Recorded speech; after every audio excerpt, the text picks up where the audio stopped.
दरवर्षीप्रमाणे यंदाही WFV अर्थात वॉटर फॉर व्हायलन्स या संस्थेच्या माध्यमातून मुक्या प्राणी आणि पक्ष्यांसाठी पाण्याची सोय करण्यासाठी मोफत वॉटर बाउल वितरित केलेत.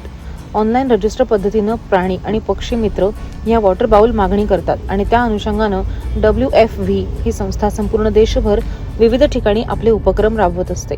खोपोली शहरातील शास्त्रीनगर भागातल्या हेल्प फाउंडेशनच्या कार्यालयात खालापूर तालुका पशुवैद्यकीय अधिकारी विष्णू काळे, श्री कृपा एक्वेरियमचे प्रवीण शेंद्रे, हेल्प फाउंडेशनचे निलेश कुदळे आणि गोरक्षक हनीफ कर्जेकर यांच्या हस्ते बाउलचं वितरण करण्यात आलंय.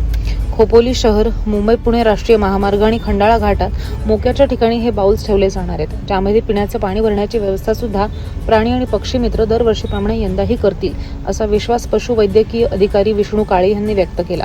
या पर्यावरणपूरक आणि मानवतावादी दृष्टिकोनातून आयोजित केलेल्या उपक्रमाचे त्यांनी कौतुक केले. दरवर्षीप्रमाणे यावर्षी सुद्धा प्राण्यांच्या पिण्याची सोय करण्यासाठी वॉटर फॉर व्हायलन्स, श्री कृपा एक्वेरियम आणि हेल्प फाउंडेशन खोपोली यांच्या संयुक्त विद्यमानाने आज हे वॉटर बाउल वाटप करण्यात येत आहे. तरी आज खोपोलीमध्ये आपण इथे हे बाउल वाटप करण्याचा कार्यक्रम आपण ठेवण्यात आलेला आहे.